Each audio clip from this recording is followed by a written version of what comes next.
Joe said we got a half inch. Yeah. I think there's supposed to be more. Huh? Today, that's what he said. It was that, yes. Yeah, I'll go. I need somebody else. It doesn't look like it. Yeah, sure they are. You hear that a lot. Is Richmond? He's not. He's on a Boy Scout trip. Yeah, Rich is out in the forest somewhere right now. I talked to him a minute ago. Huh? I said, Rich, we better make a motion to table this till you're back. And then he called me everything in the book.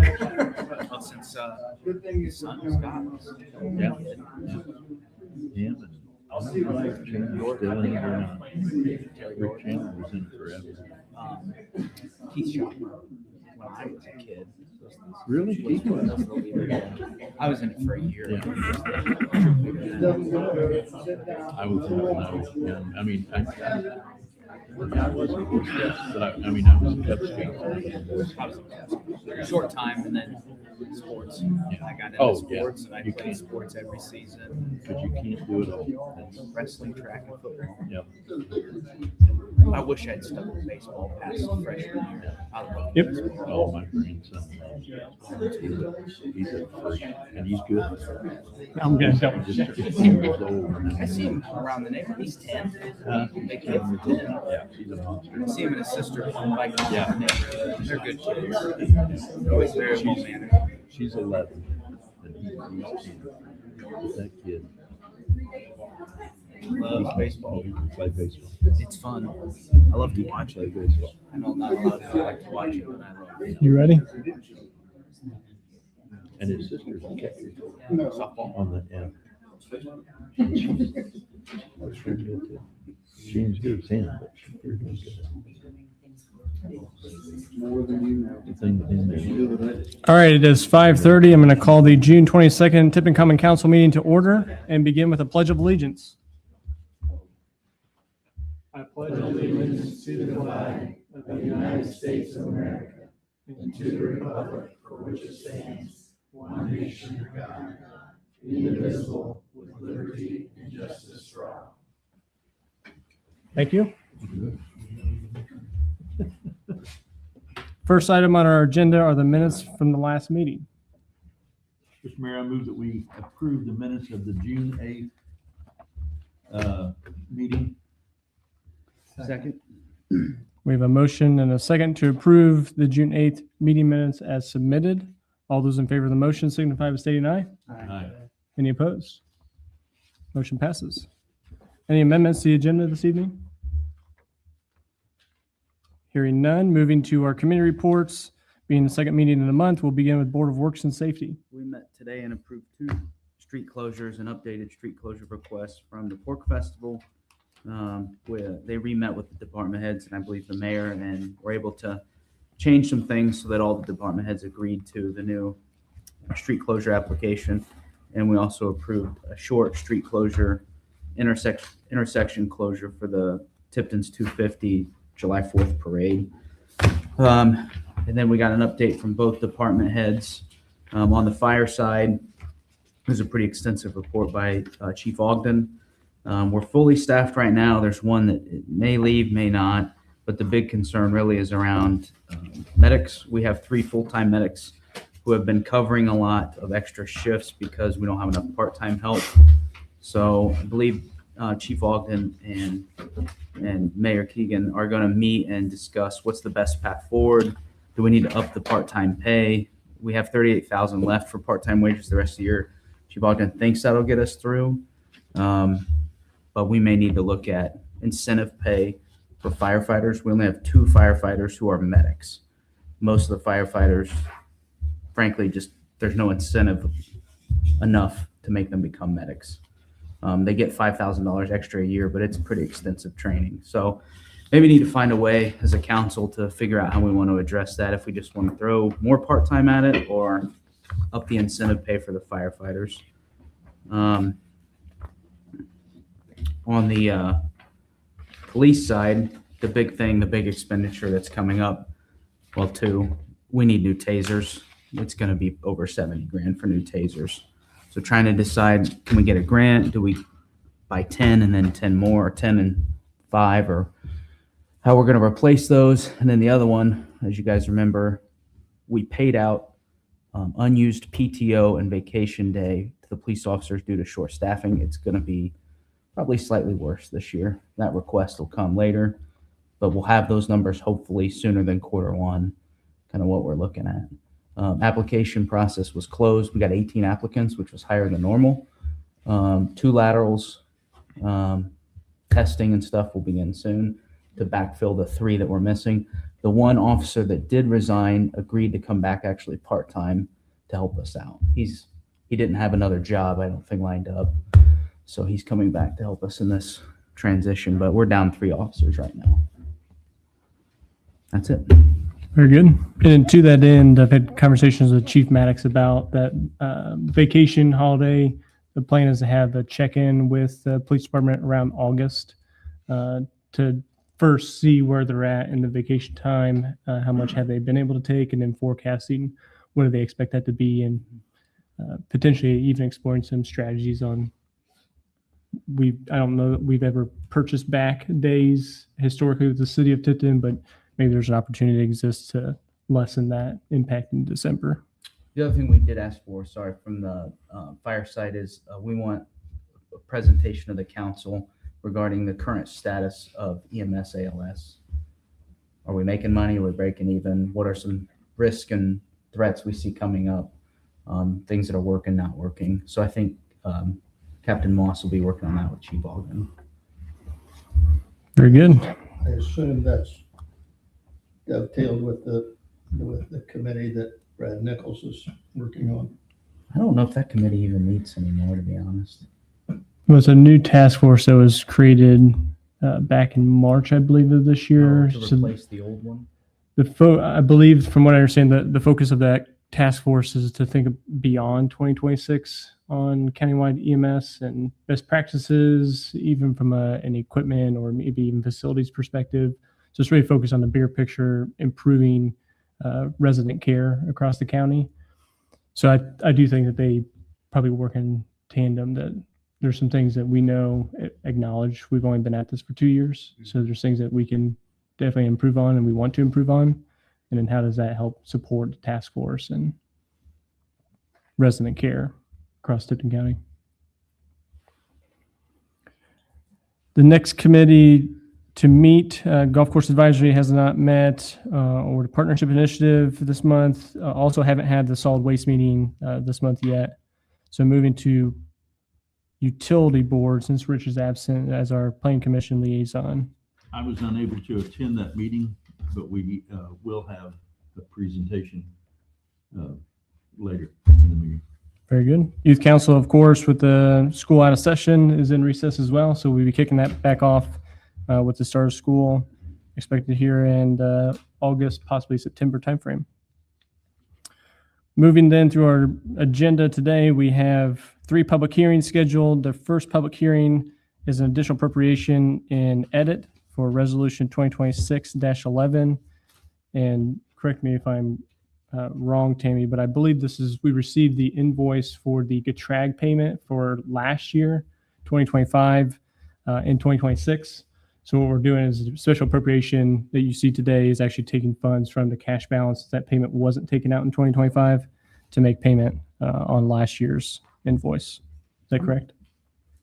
We have not received the invoice, Oh. but when I was doing We're gonna the books, I noticed that we had not made that payment. We never received an invoice on it. Okay. But we do need to open the public hearing. Yes. So the action will be a vote to open the public hearing. I'll make a motion to open the public hearing on Resolution 2026-11. Second. Motioned and seconded to open the public hearing on the additional appropriation and edit Resolution 2026-11. All those in favor of the motion signify by saying aye. Aye. Any opposed? Public hearing is now open. How much is owed? Because left on this, I thought we were close to the end. I think 2026 pays it, I think it's pays it off, I think. Not believe this that's true. one. Not this, The one we're the supposed to one get. I'm Yeah. doing the additional appropriation for was 2025. Right. It was in our 2025 budget, Right. but we never received a bill for it. So it didn't get paid, and I noticed that when I was doing my end of the year reports Mhm. and the CTAR and all that. And so I knew I better do an additional appropriation, because when they figure that out, then they're gonna ask for payment, and that way we're ahead of the game. Yeah, so for some additional information, the loan repayment comes out of a 500 line item in edit. So adds, again, a second payment into that line item. That's the only payment we have in the 500 series in edit. Who's the bondholder? Bank of Must be the North. county. If, It's the county. Is that what you're asking? Well, The bondholder? yeah, who took the bond out. Yeah, it's coming from the county, but to them The to pay county a makes, bond. So the auditor didn't invoice. right, what happened is, But I So- think that's okay. okay,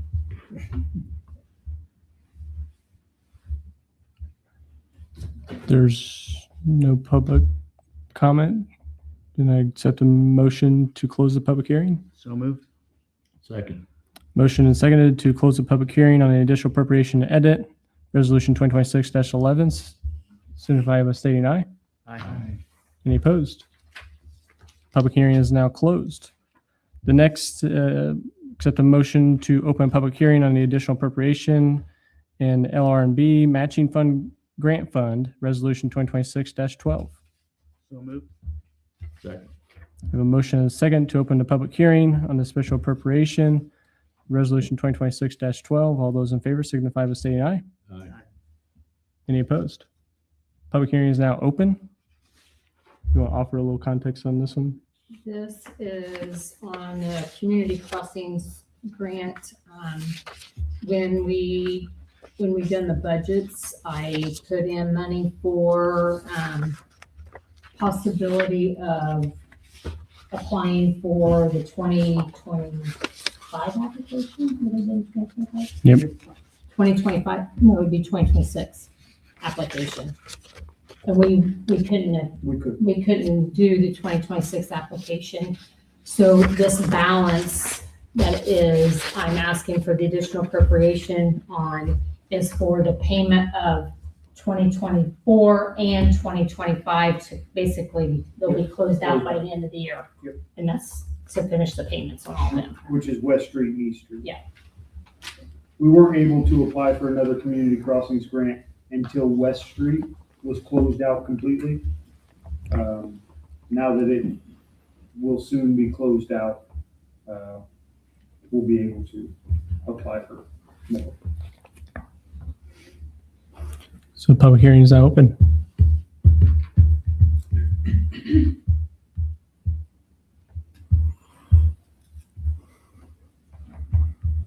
Move to close public hearing.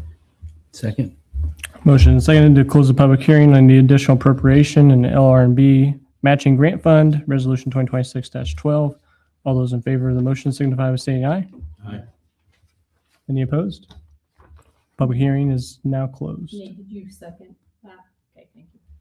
The last public hearing for this evening is a public hearing on the petition to vacate the public way by Ralph and Michelle Bird, the alley behind 534 Maple Street. Can I have a motion to open the public hearing? So moved. Second. Motion and seconded to open the public hearing on the alley vacation. All those in favor of the motion signify by saying aye. Aye. Any opposed? Public hearing is now open.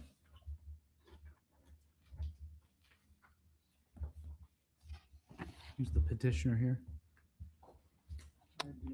It's Ralph Bird and Michelle Bird. They were unable to make it.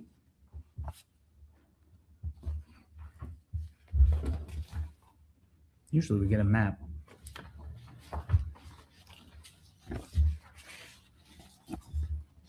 I mean, has this been reviewed by the city engineer, the street Yeah, department, or? It's been Okay. reviewed by the street department, by Tim, do you mind? it's been reviewed by Dylan Dietrich and Jim Ankrum, and they all agreed that they didn't have an issue with it. And then it's been passed through legal and been reviewed and then sent to camping for an ordinance. I'm gonna kind of walk them through where this alley is, so they have an idea. It's in the 500 block of Oak Street, right before the track. It's got the Isaacs over here on the west side, and then they have a lot next to it. And then there's no other houses on this side, and then there's another house to the north of them. And it's just a 1 block with 2 houses alley, and they're vacating it just to put their camper behind their house so they can actually meet the new UDO Is regulations. it an unimproved alley? Trying to think. It's a maintained alley. It's a maintained alley. And then Maintained alley. Do what? it's maintained right now, but in the future it won't be once they vacate. Yeah, it won't be our responsibility. By maintained, you mean they just mow it? No, we No, there's No, just, there's gravel. there's gravel right there right now. I must have went to the wrong place. probably. 528, 534. 534. 534. Is anybody losing access besides them? No, there's no driveway access off of that. It's- And the Isaac house is vacant. You know which house that is. Yeah, That has that's, the campers in the yard. Corner. Oh, yeah. It's that alley that runs right behind that property.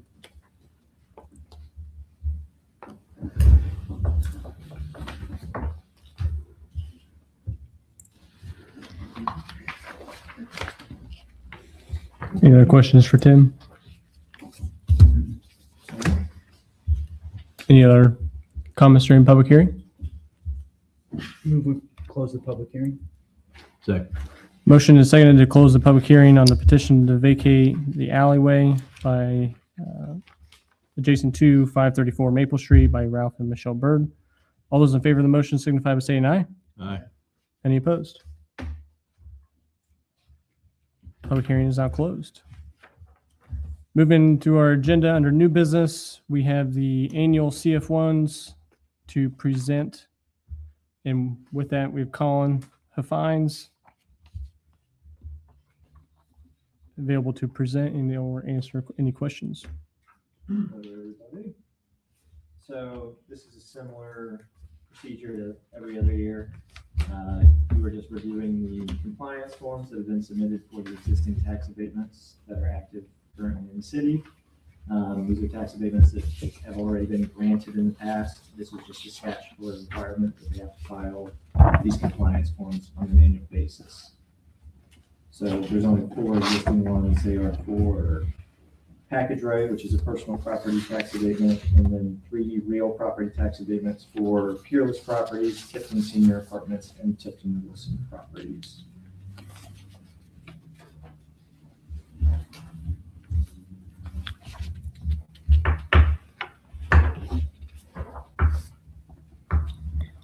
Are there any questions regarding this year's CF1 compliance review? Are we voting on these all together or individually? That's up to the council. I'm not going to approve any of them, but for sure I'm not going to approve Tipton Senior Apartments. They've failed to substantially comply with half of the code ordinances we have and some of the landscaping issues we've had and the lighting issues. Probably say the same thing for Tipton Wilson Properties, but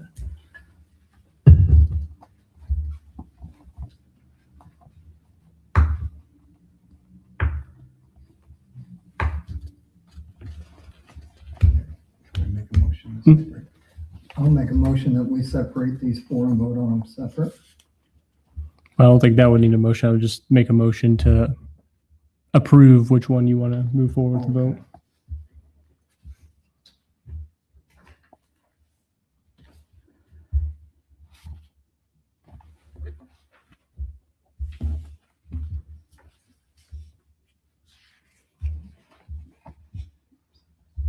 if anybody's going to vote for it, then it needs to be motioned or it's going to die for lack of motion.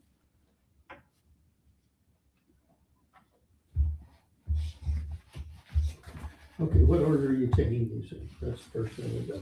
I would do it by the order of the, As of they the list- list. That's they're listed. on the cover sheets. Yes. So first on your list is package rate. So tax abatement was granted back in 2016. This is year 9 of their 10-year abatement. So if we pass this today, how many years is this for? So only for 10 years, so it'd be one more compliance check for Yep. next year. So this would be their final year of the tax abatement. And that's on a graduated scale, so I believe that one's only, it would only be a 10% tax abatement for next year. And it's your recommendation that they're substantially compliant. Correct. Based on the filings of these CF1s, I would deem them all in substantial compliance, based on the compliance forms that they're filing, looking back at the SB1 form, the statement of benefits that was originally filed with each of their tax abatements. So that's what the compliance is, just looking at, are they doing what they can in reference to that original statement of benefits? Obviously, some things happen and market conditions change, such as COVID, you know. A lot of people that received their tax abatements prior to 2020, things change, maybe they don't necessarily make 100% of the commitment that they estimated, but that's very common across the state and the country. The package rate has been in compliance with previous 8 years, I'm sure. That is my understanding. Yeah, I think each of these have been confirmed as compliant up to today. I'd move that we approve the package rate tax abatement compliance review for 2026. Second. We have a motion and a second to approve package rights personal property tax abatement for the year 2026 compliance review. All those in favor signify by stating aye. Aye. Those opposed? Aye. Motion passes. Next is Peerless Realty. Tax abatement dating back to 2019. This is year 7 of their 10-year tax abatement. This, what year? Approved in 2019. This is year 7. 7. And was it a 10-year also? Correct.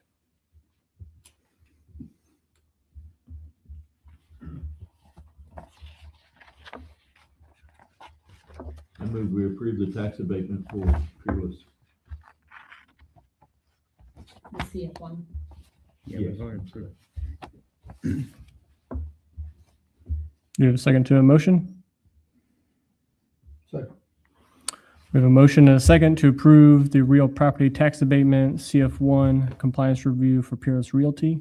All those in favor of the motion signify by stating aye. Aye. Those opposed, same sign. Aye. Motion passes. Next, Tipton Senior Apartments. Tax abatement dating back to 2017. This is year 6 of their 10-year tax abatement.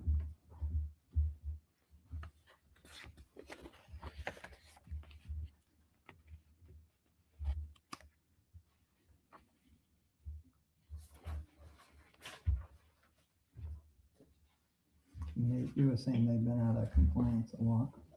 Well, I mean, you can have the debate whether or not you can hold that against them on a CF1, but you can just also look at, we either have a severe,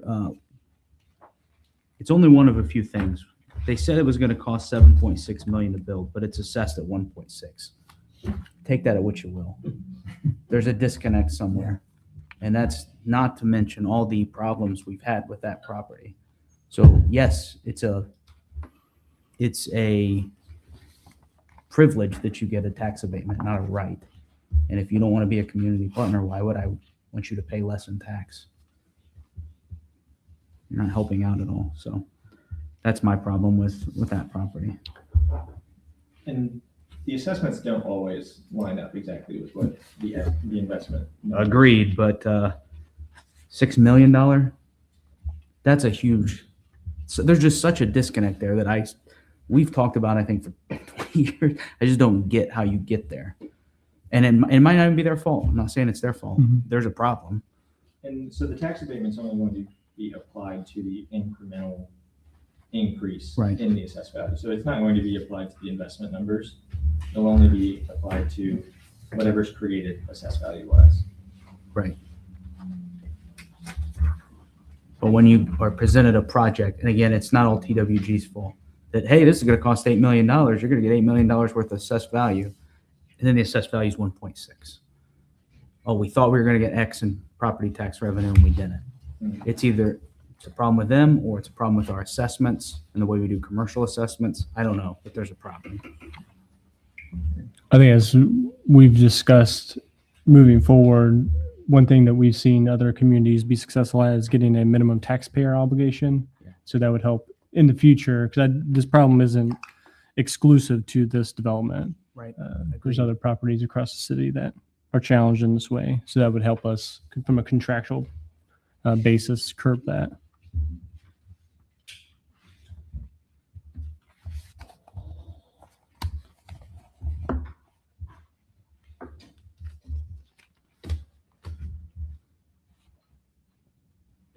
Is there any motion on the Tipton Senior Apartments CF1 review?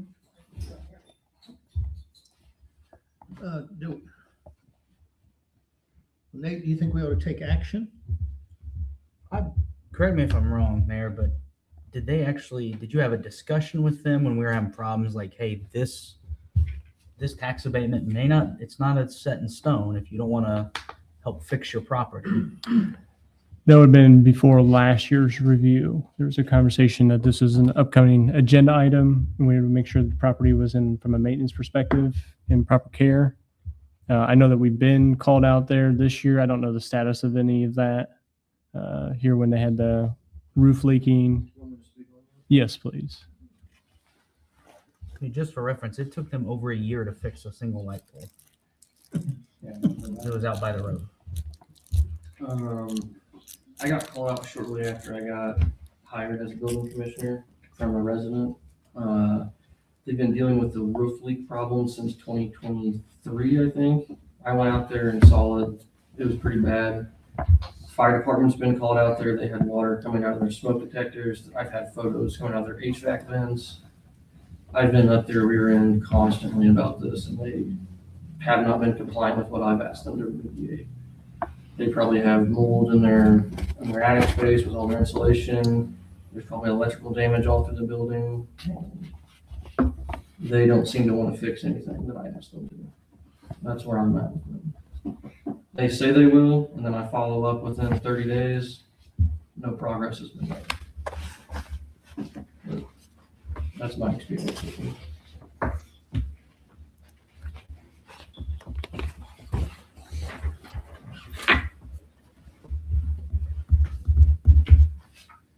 Nate, you can't, just procedurally, I don't think you can have we can have a motion to do nothing. I think we have to have a motion to deny. You agree? Correct. My understanding is that by doing nothing, You actually we are approve it. approving it. Well, I'll make a motion that we deny it then. Second. Then a motion and a second to deny the CF1 compliance review for Tipton Senior Apartments. Any other comments? All those in favor of the motion signify by stating aye. Aye. Any opposed? Who made the motion? Tim. Who seconded it? I did. My question to Colin is there now to be a hearing? I believe so, yes. I would want to talk to legal about that first, but that's my understanding. Okay, the last one on our list for Tipton Wilson Properties. This is a tax abatement approved in 2023. This is year 2 of that 10-year tax abatement. So this is HP Alloys, just for your reference. It's just going with a different legal name on this form.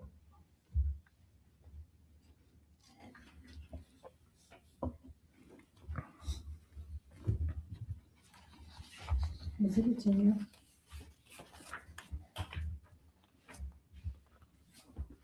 Let me get something. 8-year.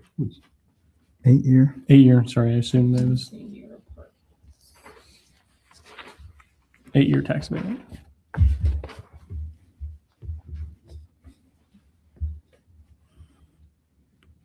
You said they was going by a different legal name. Have they had tax abatements under a different name for the same place?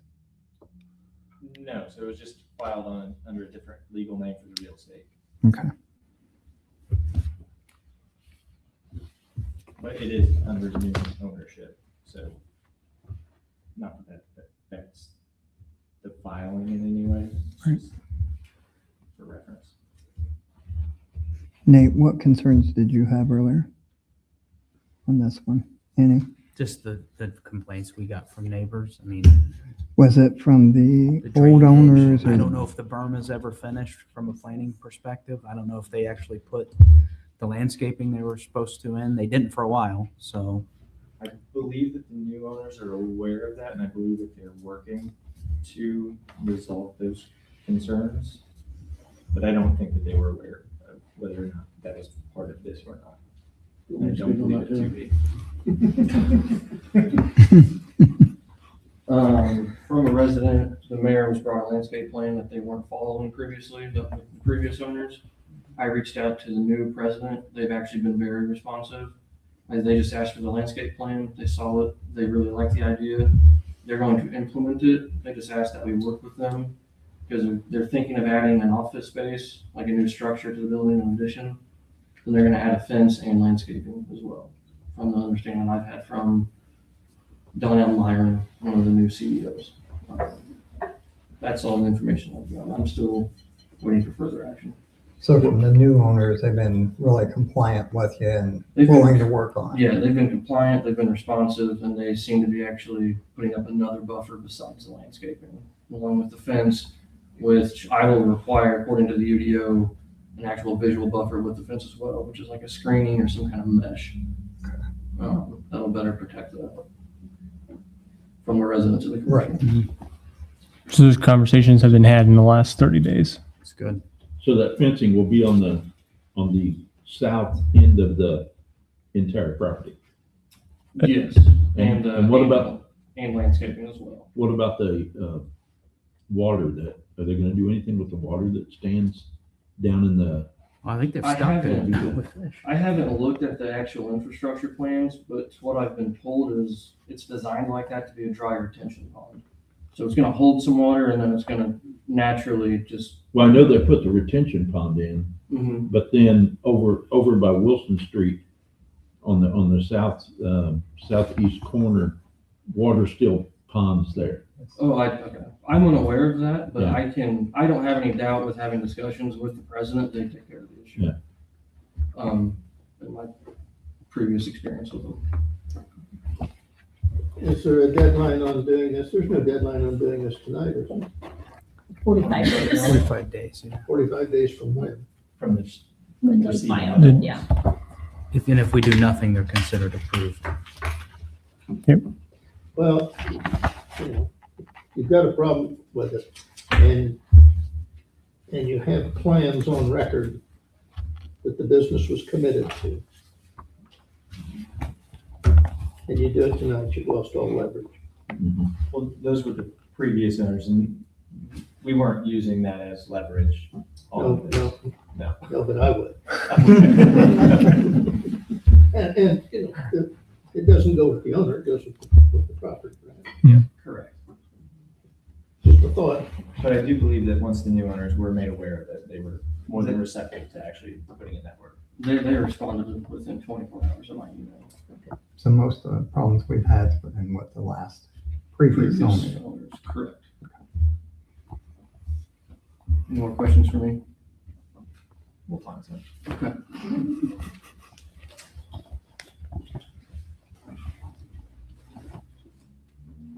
Is there a motion from the council on the Tipton Wilson properties? I'll make a motion to accept the Tipton Wilson properties. Second.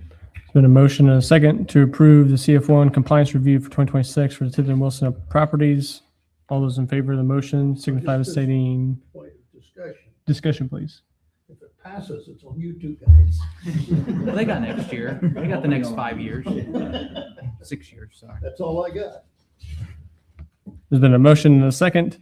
All those in favor signify by stating aye. Aye. Any opposed? Aye. Motion passes. Thanks, Colin.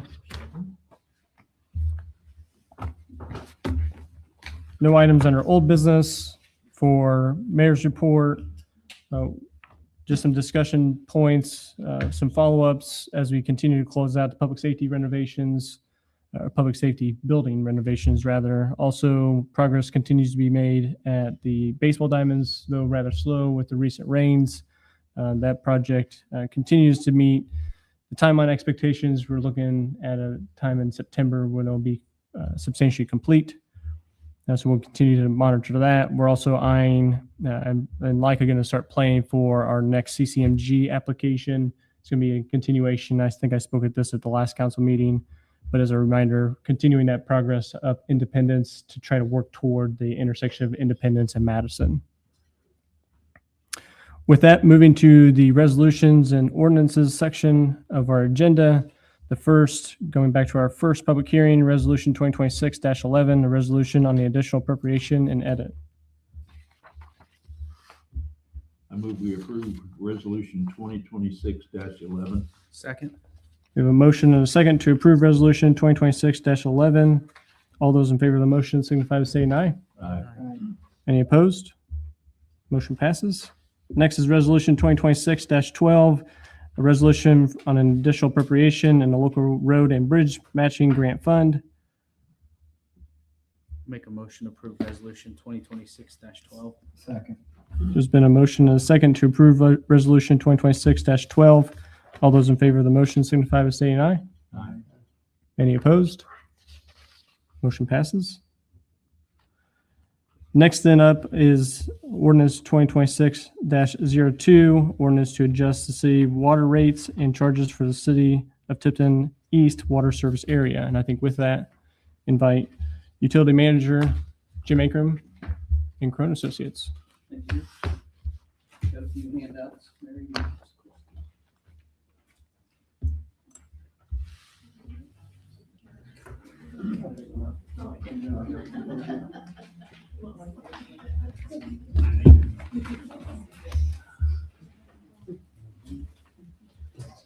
Good evening. My name is Jim Ankrum. I'm the general manager of Tipton Utilities. Also with me tonight is the chairman of the Utility Service Board, Don McElfresh, utility board member Lori Hoback, and Crone and Associates Brandon Barthel, who's going to help me with the presentation material tonight. So if the council pleases, what I'd like to do is take 15 minutes of your time to further explain and provide detail to the resolution that was forwarded from the utility board to this body, recommending that this body enact an ordinance to adjust the water and sewer rates for the city of Tipton. We do have two service territories, the city and then the ones out west, out by 31. We're only speaking of the city service area. So first of all, I'd like to dispel a little bit of misinformation out there. I'm not big on social media, but I've been told there's been a few pot shots and what's going to happen and not happen. So first of all, this has nothing to do with electrical rates. This is water and sewer only, nothing with electrical. Also, this is what we're going to talk about is a X dollar increase per month on a average user. And what the studies have shown is an average user is 4,000 gallons per month. So when we talk about the dollar increases, we're talking on 4,000 gallons, not every gallon, which was out there in social media, I guess. And what that equates to, what we're requesting is the water rate with the consumption, and a 99-cent increase on the hydrant fee would increase $6 per month on an average user of 4,000 gallons of water. And the sewer rate would increase $10.50 per month on average sewer user of 4,000 gallons per month. Also, there's some connection and availability fees that we're going to speak about in more detail later. I just want everybody to be aware those are for new customers only. It has no impact other than a positive one for existing ratepayers. So when we talk about connection and availability fees, it will be for potential home builders, businesses. And I think when we show you the information that will hopefully make sense in what we're asking you to do. So I'll pause right there with kind of the introductions. Is there any questions to start with? I've got one. Go You ahead. said on 4,000 gallons. Yeah. You go up $6 on water and then $10.50 on sewer. Correct. What would that normal bill size be on 4,000 gallons? Okay. The normal bill today, actually, I did a study of all the council members. 3 of you, Rich is not here, are actually below the average of 4,000 gallons. And Tim, you're one of those. It ain't me. Couple of you, like. Not with girls. Not with girls. You know, swimming pools. Anyway, let's see if I got one real close to 4,000 gallons. The water bill today, all things including, we do actually pay sales tax on our water because we sell a commodity. We charge the customer, we send it to the state. A water bill of $27.54 for the example I have is actually for 4,332 gallons, but pretty close to 4,000. And the sewer bill today would be $43.09 for a total of $70.63. And with the proposed increases, the water bill will go up to $34.94. The sewer bill will go up to $53.97 for a total bill, utility, water, sewer of $88.91. So going from $70.63 to $88.91 for a 4,000 gallon user for water and sewer. How many customers do you serve? Roughly 2,350 customers. Residential? About 2,000 of those, no, 2,200 probably residential, the rest are business. Okay. Now, as far as the water for here in town, what the water right now, as far as money wise, in the department, are we running in the red? We running in the black? We are treading water. Okay. And I'll get to some reasons for that, which segues right into, much like everybody else in the world, we've had tremendous inflationary pressures on us. Anywhere from 15% to more than 30%, depending on the category. We talk about labor, insurance on our payroll. You could talk about the cost of materials have gone up tremendously for a stick of pipe, a valve, a hydrant.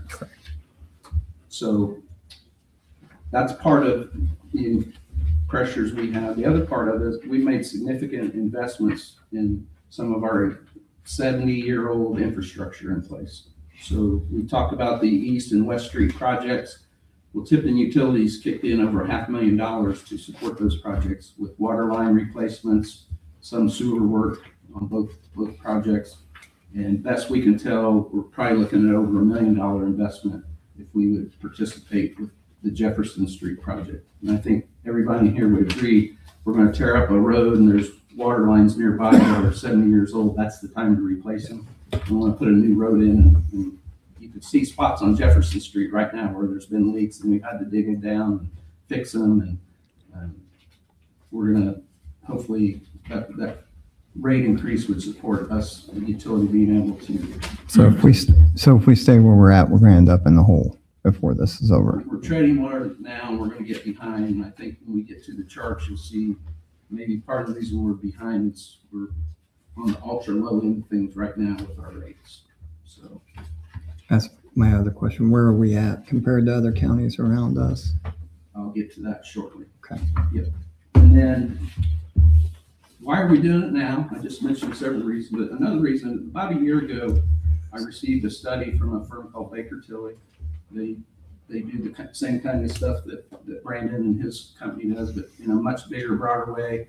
And they studied 350 communities, large, small, and all in between. And they provided us information, which we're going to show on the chart.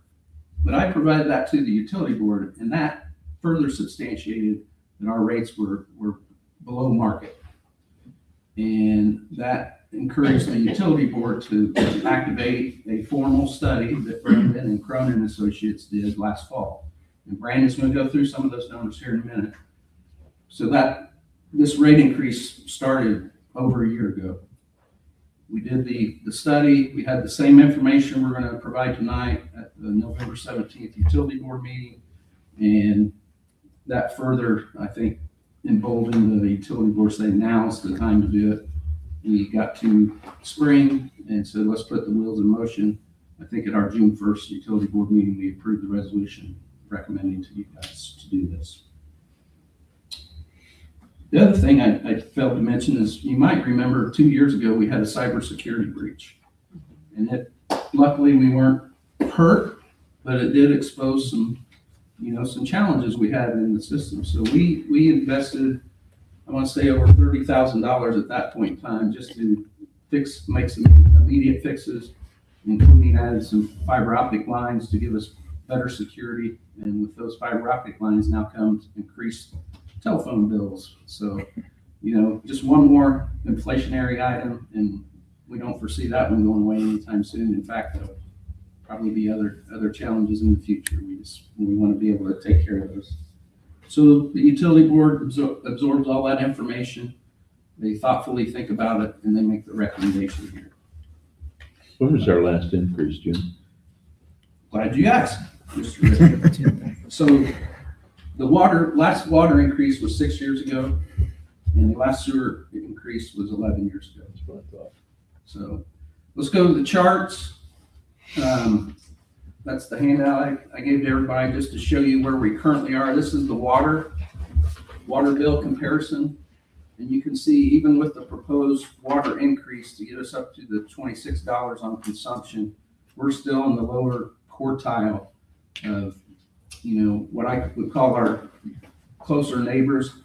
Besides the Baker Tilly study, I asked Brandon, I said, well, that's fine and good, but that could be communities in Kentucky and Cincinnati and wherever. What's our neighbors then? Where's Frankton? Where's LaPel? Where's Greentown? Alexandria, Elwood? And there you have it. And interestingly, I just saw in the paper last week that Elwood has put out a public notice. They're raising their water and sewer bills. I had no idea that was going on. And their water rate is going to go above our proposed, and their sewer rate is going to go significantly above what we proposed tonight. So just FYI. So let's go back to 4,000 gallons. What does that mean in real? That means me. I just got my utility bill Saturday, and it was for 3,900 gallons. And that's me, my wife, 2 adult lady children, one of them here tonight with me, Mary. And despite having contentious conversations, long showers, and back off, I'm the average user. I mentioned that 3 of the council members are probably 75% of that. And we do probably have an higher age population, single or two people. And that means their rate will go up even less than what we're showing here. This is based on basically a 4-person family.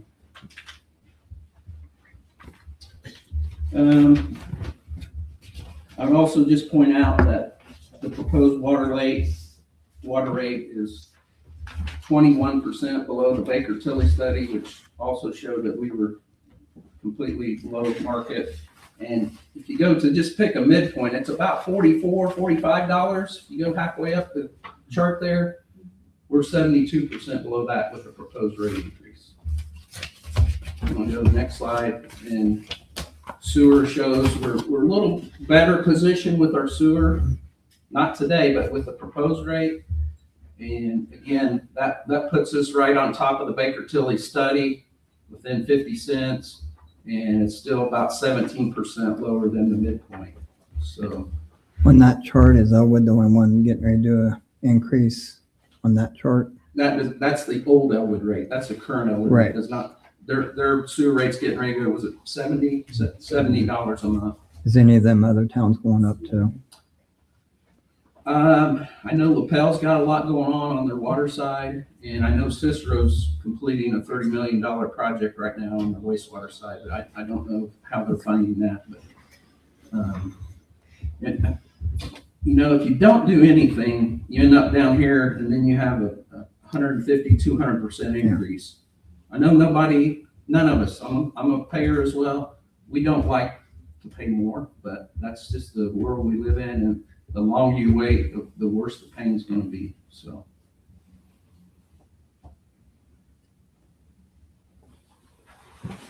Did I miss anything on that, Brandon?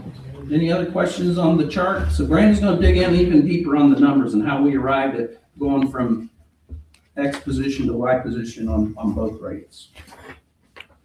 One maybe comment, and then there could be a question in there too. I've appreciated the utilities' willingness as we've scoped projects. I think that we have scoped projects in my last 2.5 years with regard to CCMG differently. You know, we've tried to include you all in the conversation. So I want to thank you for that proactiveness. And as you mentioned, if we're going to tear up the road, the last thing we want to do is disturb a water main and then have a water main burst under a brand new roadway. So to that end, then you mentioned the aging infrastructure. The focus here for the rate increase then is for the aging infrastructure, or are there projects on the list that you're hoping to pursue? So the Jefferson Street project definitely sticks out. It's two-pronged. It's the inflationary pressures that we've received over the last 10 years for wastewater and 6 years. The COVID years hurt us all badly. But the infrastructure, mostly on the water side, it's replacement when we do projects like you're talking about, Mayor. And on the wastewater side, much bigger piece of ground, a lot more equipment, a lot more pumps, a lot more. I think we have 40 and 50-year-old clarifiers out there that we're going to have to spend $1 million on sometime in the next 3 years. It's on our list. We have an asset management list for both systems, and that the rate increase would support both replace of existing infrastructure and upgrades to plant and equipment. Okay. Thank you. Yep. Without bonding? If we can keep things under $1 million to $2 million mark, I think with this rate increase, we have options to go without getting a loan. You know, if IDM changes the rules and we have to add $10 million worth of treatment at the wastewater plant, we're going to have a different conversation. But we don't see that happening.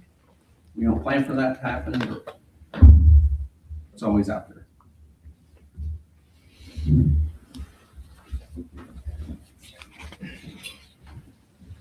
Thanks, Jim.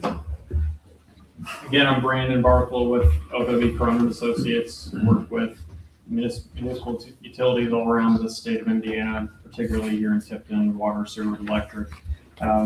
Just wanted to give a high-level overview of our analysis and what our findings are and recommendations are for the water and sewer rate studies. First, let's take a look at this slide. It has the rate history that Jim had mentioned, and 4,000 gallons being a metric that helps us understand an average bill across the state of Indiana. However, our analysis is based on the true usage and characteristics that we see within your community. $20.50, that's the water bill for 4,000 gallons, excluding sales tax and excluding the hydrant fee. That was last increased in 2020, so it's been 6 years there. On the wastewater side, that rate ordinance was actually approved in 2011. So while it's been about 11 years since the actual increase went into effect, it's been almost 15 years since the last ordinance was put into effect. And that's at $41.53 for 4,000 gallons. Wanted to touch on the Indiana code as well. Chapter 8 covers water utilities and Chapter 36 covers wastewater utilities. And these line items here are what I consider the revenue requirements. So what revenues need to be able to pay sufficiently and sustainably. And these items are all included in our rate study in one way or another: operating expenses and working capital, debt service on bonds or debt service reserve requirements, and then lastly, depreciation for capital outlays, replacements, or improvements. So this gives a guide for us as financial advisors to put together our analysis. It also gives a guide to the council all across the state of Indiana on how to manage a utility financially.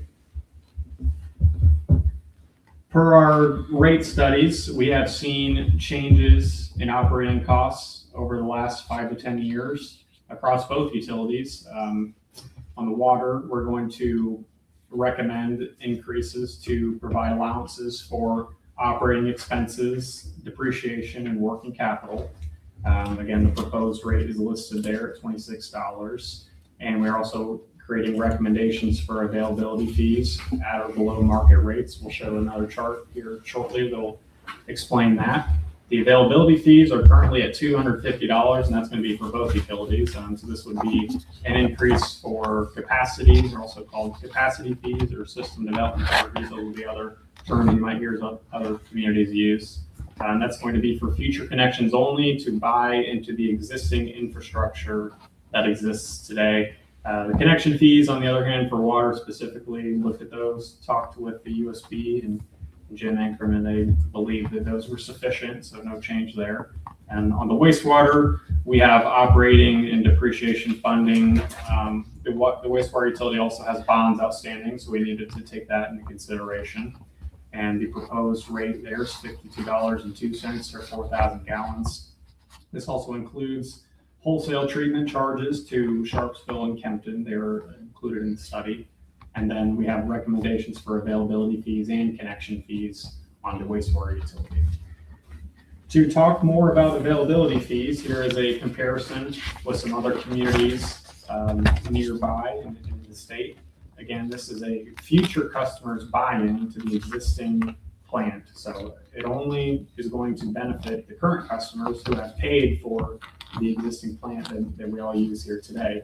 And these rates are very comparable to other communities, and a common question that we receive is, how does this affect growth? And you can say that home builders all across the state of Indiana see these rates all over the place because it's a very commonly accepted utility practice to include availability fees. And again, here are some communities nearby, and typically what we see in the communities that are growing exponentially, they tend to take advantage of availability fees. One case study that I think about is Whitestown. They have grown exponentially here in the last few years and have been able to invest millions of dollars back into their plants using availability fees that have been generated from this growth.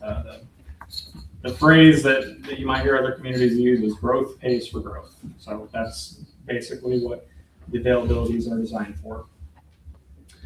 This is our pro forma revenue requirements from our study for the water utility. It's a 20-page report, 20 pages, and this is going to be what anyone should take from it if they're going to bore themselves looking at those numbers. But we've got 3 items here at the top.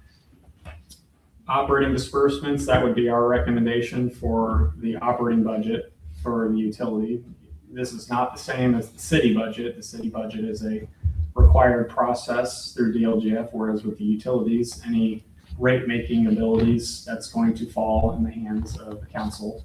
So we have operating expenses included in there, and then an allowance for working capital and depreciation. This is going to be money that can be invested back into the plant and also maintain any non-recurring maintenance and upgrades that are needed.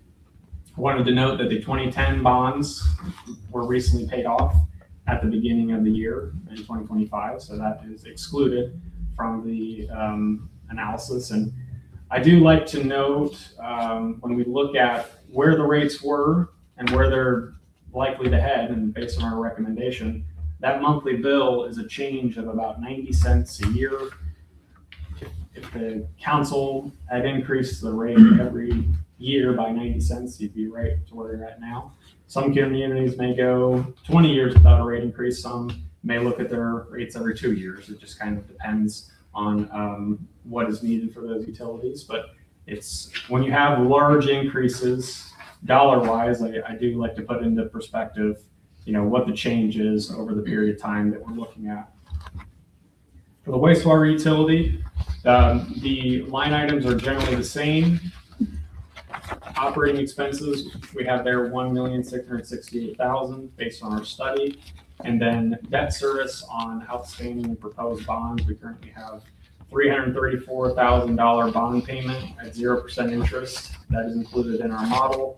No proposed bonds are included in this scenario. And then we also have an allowance for working capital and depreciation for any future capital outlays. With the sewer utility, it's about a 95-cent increase in the monthly bill every year for 11 years, gets you from 2015 to 2026. Wanted to end here with the water rate comparison. Some local communities that jump out to me are Cicero, just right up the road, Lebanon and Whitestown, up there around $40. Lapel, they're at $44.50, and I think our firm is actually working on one of their rate studies, and we anticipate that they will have an increase. Indiana American Water, that's what I pay up in Noblesville. They're at about $55 a month, and they cover a large portion of Indiana, all from top to bottom. Greentown, not too far up the road there. And on the wastewater, some other rates to consider. At the top there, we have Sheridan. They're an Indiana American wastewater customer. Their bill is over $100 now. Some other ones that I'd like to point out are Arcadia, not too far from us here. Sharpsville and Whitestown. Greenfield, they're about a 25,000 population community over on the east side. Lebanon and Noblesville are somewhere here in that $40 to $50 range. What I will say about comparing with other communities, it's good information. But I want the council and the public to understand there are studies based on what we're seeing here in Tipton. Of course, everyone wants to know what they're paying down the road, but there are so many different aspects as to what goes into someone's rates. You know, there could be overhead differences between city and utilities. There could be grant funding that maybe one community received and another one didn't. Simply, some infrastructure lasts longer than others, where they had a plant that was built that only lasted 20 of the 40 years, and they had to readjust and borrow significant amounts of money in order to provide funding for a project. There's TIF. I mean, there's just so many different aspects that flow into why these communities pay what they do. So again, it's not always an apples to apples comparison, but it is important, for us when we discuss what's going on in Tipton to also understand what's going on elsewhere. What are the questions that I can answer for you at this time? Would the tap fees Yes. be limited only to new single home construction, or would they automatically go to a subdivision? They would go to any new customer, so whether it's a single home or multiple homes So along. there would not be any negotiation on a subdivision? Typically, negotiations on subdivisions are even broader, Joe. They talk about not just the tap into a line that's not there, but who's gonna pay to get the line through the neighborhood.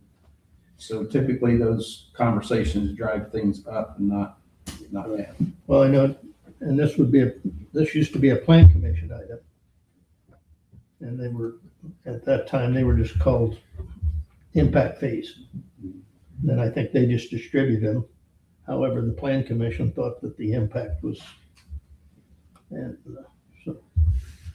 Do you have, or is it, who has the authority? I think it is you, maybe it's the mayor, to waive, change the, we used to call them tap fee or connection fee. So let's say you did get a builder that's like, look, I'm building a lot of homes. Can you give me a deal instead of $1,500 per So connection? there's two separate fees. So the connection fee typically covers if our guys have to go out and make the connection, it covers that cost. If the homeowner or the business owner, if their contractor does the majority of that work, I have the jurisdiction to modify, reduce, eliminate that fee. The availability fee, not so. Whatever gets enacted becomes the availability. There is no changing that for anybody. Okay. I think that's a good detail to hammer down once more. So there's two separate fees.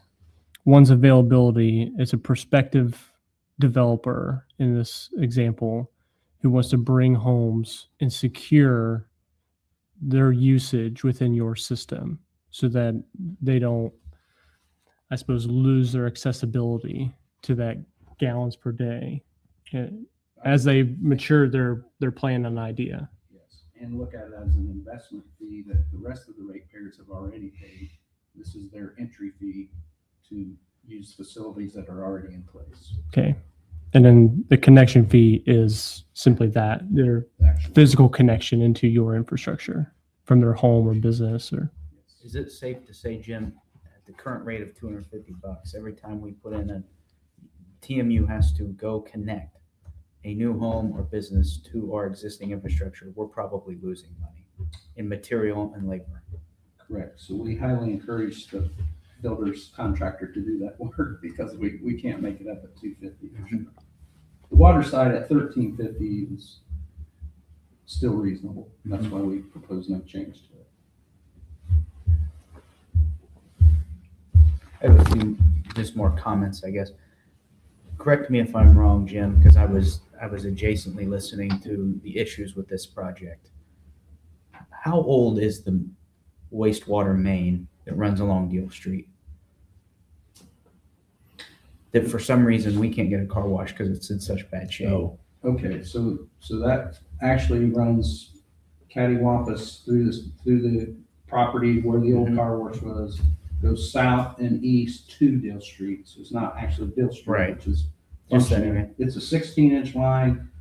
It's probably been in place. I believe it's corrugated metal pipe. It's probably been there 50, 60, 70 years. And it still functions because we have people hooked up to it. We're just concerned that with the car wash, with the flows that haven't been there, now you're going to reintroduce those flows. The last thing we want to do is open a car wash and say, oh, we can't drain the water now. It's going out on the street. So it's been there a while, and we've looked at different options there, and we're still working on that. What percent of our, just a guess, of our wastewater would you say is distressed? The wastewater lines?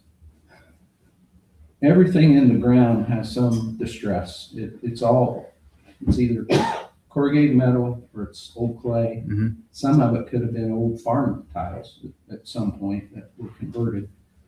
So it's all distressed, and I would say the deeper stuff is less distressed because it's protected by more overburden.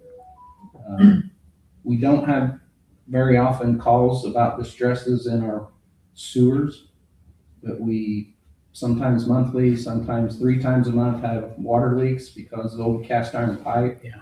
The water side is probably more distressed because it's under pressure. I asked those two things, Yep. and this is the only thing I have to say is we have 3 options as a council. We can do nothing, which it's been a while since the council's done anything. We can raise the rates, or we could sell the utilities. That's it. That's all we can do. I don't want to get to number 3, but we could be forced, in my lifetime at least, to do number 3 if we don't consider the quality and maintenance of our infrastructure. So I was reading about a Supreme Court case, I think it was Charleston, an Indiana Supreme Court case. Their infrastructure got so distressed and the cost was in the billions that they actually didn't even have to do a referendum because it was legally labeled so distressed. It was challenged in court. They sold it to, I think it was American Water, and their rates skyrocketed. So that's where we're at. Nobody wants to raise rates. We all obviously have to pay it too. We're not exempt, but for the future's sake, like if we just keep delaying and delaying, we're going to get into this spot where American Water may come calling and a future council may say, that's not a bad idea. There's actually a good example on the wastewater side. Sheridan's like second Yeah. from the top. They were purchased by American Water Well, to me, 5-6 years ago.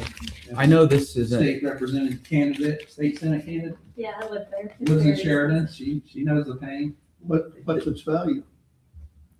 whatever the market says. That wasn't part of your study? Oh, the value of Sheridan? No, No, of our value of our utilities. water. Oh, well, I think it's, the water's 4 million, and then the wastewater's around 8 million. That's based on the net plant value, Well- where you take assets. Then you're in a dangerous spot of why not just sell the electric and let Duke charge everybody 5 times what we pay. And I don't want to be in that spot. I will say with infrastructure though, what's on the books is the actual replacement value could be 3 or 4 times the amount of what is actually recorded if we're talking about infrastructure that's 50 years old. You know, if you bring in an engineering firm to do over the entire system, we've been working with communities that are looking at over $100 million projects to really rehaul their whole system. And a lot of those cases, when they have the extremely large projects, they also have something else in common, is where their rates weren't adjusted for however many years, because the rates are what support the depreciation funding, so that you can keep putting back into your system, taking care of it, so that you can help prolong those kinds of discussions. Well, I know you said these are apples to apples, but then you gave examples of actually everything that's performance driven. Somebody didn't maintain that plant that failed too early, I guarantee it, or somebody didn't maintain the infrastructure, somebody didn't ask for rate increases when we probably should have needed them. Mm-hmm. The other example I think you gave, sorry. If I just saw, grant TIF. funding- I mean, it's all at the end of the day it's management. So this is kind of like, how are you, these all have to at least maintain what they have to be performing. Mhm. And when you look at it, I mean, we seem to be competitive, or at least running our utilities in a competitive way. Yep. That being said, maybe our rates are still, I mean, that's what we're doing this race today, are too low, Mhm. because we don't want to be and I'm fine with raising them, because I don't want to be in a spot where American Water is our last option, or a future council says, we don't have $8 billion to fix our infrastructure, Sure. or whatever it was in that court case. So I don't want to sell TMU. So the only option I see is we delay this or raise the rates. I am fine with maybe raising water now and sewer in 6 months, or that must be what they did in 2011.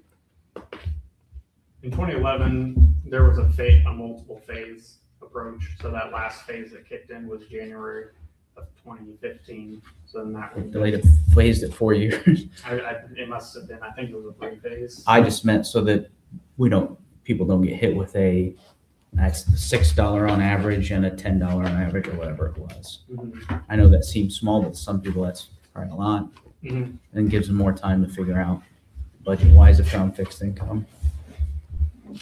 That was it. That's all I had. Can this be in phases, or does it all have to be at once? I think, For you still to maintain? so we did the electric rates 3 years ago. A portion of the electric rate was phased in over a 3-year period. So, I mean, as far as the implementation, we can do whatever. Our recommendation is just to do it one time and be done with it. What's the dollar increase for Sharpsville? 25%. It's roughly what the sewer and water rates are both going up here in town, and our contract with them. In dollars. It's a kind of a complicated question. They collect from their ratepayers. I don't even know what, unless it's in the study, what the Sharpsville, Well, they got 250 customers, I think, but we collect one bill from the town of Sharpsville based on, on a meter that sends it to us. So Tipton charges Sharpsville about $60,000 A year. a year. That's only a piece of the revenue requirements of Sharpsville. They have salaries, materials, and supplies. The Sharpsville bill would increase from 60,000 to say about 80,000. That would be their portion, but again, they have other fees that I don't have in front of me, but it's available online where we can see, how much their whole utility is paying. so theirs would go up $15 a month ballpark. If that number was, If they choose to, If they choose to charge the homeowners, they could do nothing, or they could Yeah. apply. Same with Kempton. Our agreements with both entities is if we enact rate increases here in the city, they get an equal increase on their pay to us. percentage wise, so we can't allocate more towards them that would be not allowed in the language of the agreement. So we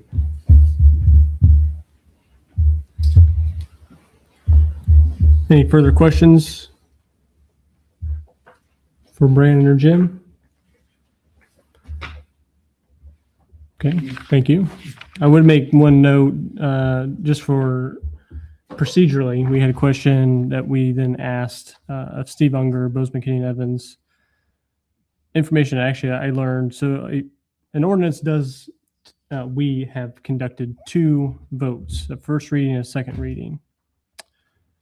What we've learned, the introduction and first reading does not mean the council is voting to approve the ordinance. This is information that I learned. And in fact, you're not actually required to host a vote for the introduction and first reading, though it's been very customarily that we do host a vote. The vote today is not to identify whether you support or oppose the rate increase. It simply moves this ordinance to the next step, which is procedurally the public hearing, and sets it up for a second reading. The second reading is where you will cast your vote for support or opposition of either ordinance, any ordinance that we would entertain in the city of Tipton. The first July meeting? That is correct. I will likely not, July 13th. I will likely not be there. But the motion does not have to include first reading tonight. Based on the legal opinion we were offered, we're not required to host a vote to move it in the process. I would say, since it is our tradition as a city to host a vote, it doesn't make sense not to host a vote tonight. This is just simply information that we learned through some questions with legal counsel that I felt obligated to share, because there's information that I learned when reading that response. So tonight's vote is simply to approve this ordinance, moving on to public hearing and a vote for approval or denial at the next meeting. Well, then I'm motionally, oh, go ahead, Joe. Well, I just don't share that view. I don't see any point in I see a point in accepting the ordinance and setting a hearing date and a first reading. I just don't want to commit to a first reading tonight, because what I'm doing, I'm committing myself to the ordinance as it's stated. Well, we've changed ordinances on between first and second reading, and we didn't have to go back and redo anything. Well, I understand that, Nate, but I've got the same opinion that Unger wrote right here, and just procedurally, I go back to a couple things. You made mention a while ago of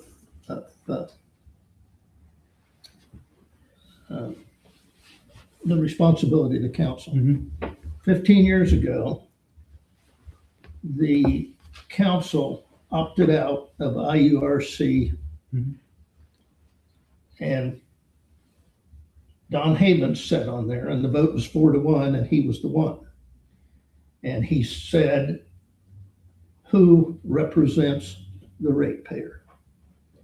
Well, there's only one person to represent the ratepayer now, and that's us. We don't have and I don't question their numbers at all. We just don't have the resource that the utility had to present. Without a first reading tonight, you delay it 2 weeks. I don't know that there's that sense of urgency. We recommended implementing the rate increase on September 1, so. Well, I understand, but So that gives But you- us time. Sorry, Jim. I'm not sure I follow what, if we don't do first reading, we do a first reading in 2 weeks or not? I think yes, after the public hearing. That's my point. So After, one reading, no, 2 readings. Yeah. You have a still public got it. hearing, a first reading, and then a second reading 2 Yeah. weeks after. I just think the public has an opportunity to speak, and I'm not sure it changes anything. But procedurally, I think that's the way it ought to be done.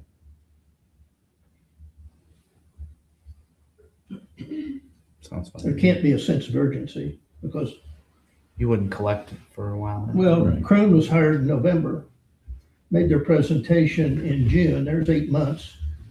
I got the information on June 1st, 22 days ago. So I don't, September 1st, it can't be a drop dead date, I don't think. It's just a recommendation. Okay. Seems a little backwards, though, that we had a public hearing on an ordinance for first reading tonight, though, compared to how we're going to do. I mean, it's 6, 1/2 the other to me. I don't. That's a resolution. It's gonna, are Says you or- talking about the? Vacation, the alley oh, no, vacation. okay. Okay. I'm fine waiting too, letting the public speak. Well then, I'd rather see it would that way. the chair accept the motion? Let's just see where it goes. Yeah. Okay. It You doesn't- make the motion, yeah, we're gonna, All right. I move we accept the ordinance. Do you want to do them separately? yes, I think that'd be procedurally. Let's More do one appropriate. first, is that okay? Yep. I move we accept the ordinance 2026-02 as presented and set for public hearing July Fu- July 13th. July 13th and a first reading vote following the public hearing. A second. There's been a motion and a second to accept ordinance 2026-02 to schedule the public hearing for said ordinance on July 13th and to host a vote for first reading thereafter at the same meeting. Any other discussion? All those in favor of the motion signify by stating aye. Aye. Any opposed? Motion passes. I make the same motion for 2603. Second. There's been a motion and a second to accept ordinance 2026-03 to schedule the public hearing on the July 13th council meeting and to host a vote on first reading of said ordinance thereafter. Any further discussion? All those in favor of the ordinance of the motion signify by stating aye. Aye. Any opposed? Motion passes. Nate, you second that? Yes. Next on our docket, ordinance 2026-04, an ordinance to vacate public way in the city of Tipton, Tipton County, Indiana, the alley behind 534 Maple Street. So moved. Second. We have a motion and a second to approve on first reading ordinance 2026-04. All those in favor of the motion signify by stating aye. Aye. Any opposed? Motion passes. Next on our agenda, claims. Mr. Mayor, I move that we approve for payment claims 182,455 through 182,768 in the amount of $1,081,984.31.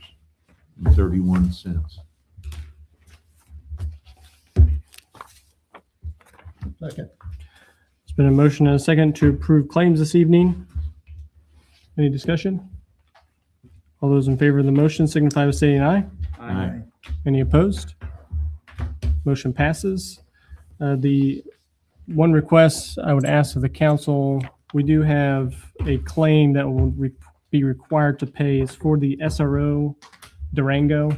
The lease on that expires. We just got the information from the dealership last week after this information was prepared for claims. That claim needs to be paid by the end of the month per the contract. So I'd like to ask for the council's approval for that claim to pay off the vehicle, retain ownership of that SRO Durango for $30,286.50. And that was within the encumbrances that we approved. Make a motion to allow that claim to be paid by the We end don't of the encumber that, those monies. It is not an encumbrance. The dollars in that fund don't require encumbrances. They just, so there's a Second that. Tim. the motion and a second to approve the final payment on the police department's SRO Durango totaling $30,286.50 for procedural awareness. This will show up on your claims in the next meeting. We're just approving to get that check cut before the end of the month.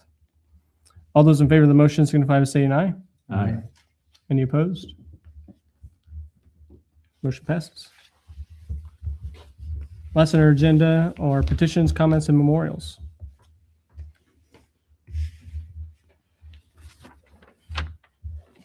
Andy Humphrey, 306 Rosie Street. First thing, I'd like to thank Tim for starting cleaning up his property. It happens every year. Flower season, some things go back, it happens. Skids get built up, but thank you. I encountered a couple of different scenarios this weekend. First of all, I attended church Saturday night with friends, and then we went out to dinner. So, taking a friend home, we seen a 2 or 3-year-old little girl walking the streets of town. I called 911. The police came, and the scenario is that parent, the child is autistic. And I think, we demand pedophiles to register.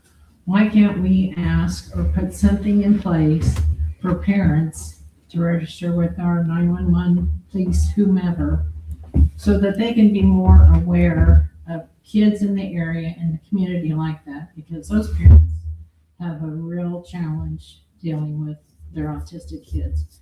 This child was nonverbal, so she was just wandering around. She had ripped off her diaper, and so I really think something could be done in our community that we could help these parents out instead of calling Child Protective Services, or let the police know that in this area there's one of those kids.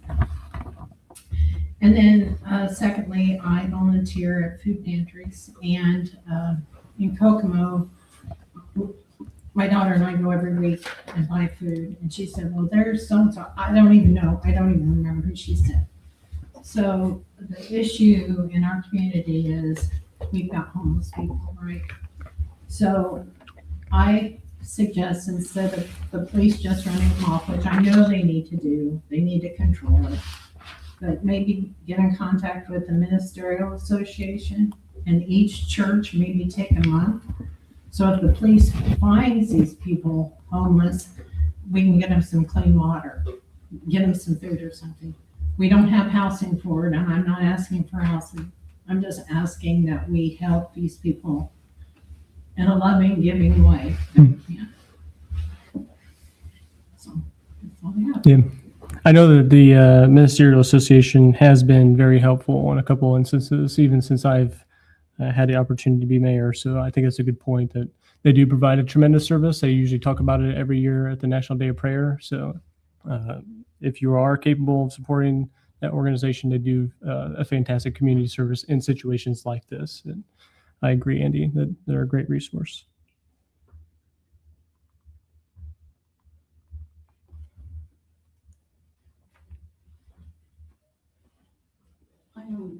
Oh, go ahead, Bob. Mine is quick. Don't fight. Roberta Heinzman, 904 Mill Street. I do want to say, have there been any complaints about the car show, the Jackrabbit car show? I will tell you, because my husband, yearly, my kids take him to breakfast on Father's Day, and then they go to Noblesville, because we used to live in Hamilton County, to the big car show in the Forest Park. And it was a big deal for years and years and years. Not so much this year. In fact, his remark was the car show for the Jackrabbit people was much better than the one in the Forest Park, which says a lot, because they've been doing that for 100 years probably. My second question is, I know I'm not the only person over 75 here, but if, I hate to break it to you. Get personal. I didn't look at anybody's face. Even when January and February, when I was ill and I didn't want to come into the meetings, I watched it. but even the last two meetings I've attended, if we could turn up the mics a bit.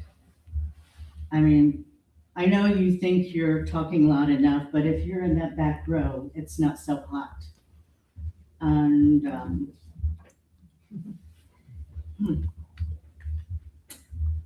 I'm not gonna say anything about water or sewer. I'll see you next month.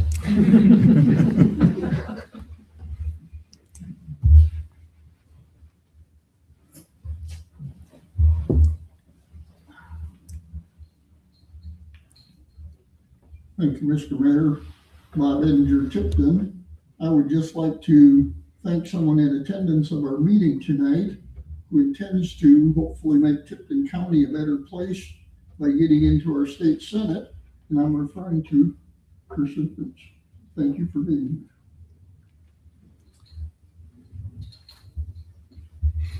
here.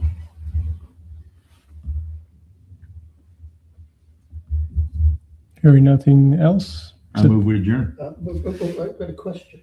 Oh. It's very direct. I just got to clear this up for the Facebook people. Is there any truth to the Facebook or whatever rumor that the golf course is for sale or lease to a person in Carmel? Well, that surprised me. I was not expecting, I can put that to bed. There has been no conversation, even in entertainment of a conversation about selling to anybody Thank you. in Carmel or anywhere else in the Anywhere in the else. United States. I want to be clear that these things have waited to, It never goes away. no, we are not entertaining the idea of selling Tipton Golf Course. I move we adjourn. Second. Motion seconded to adjourn the meeting. All those in favor signify by stating aye. Aye. Meeting adjourned. Thank you all.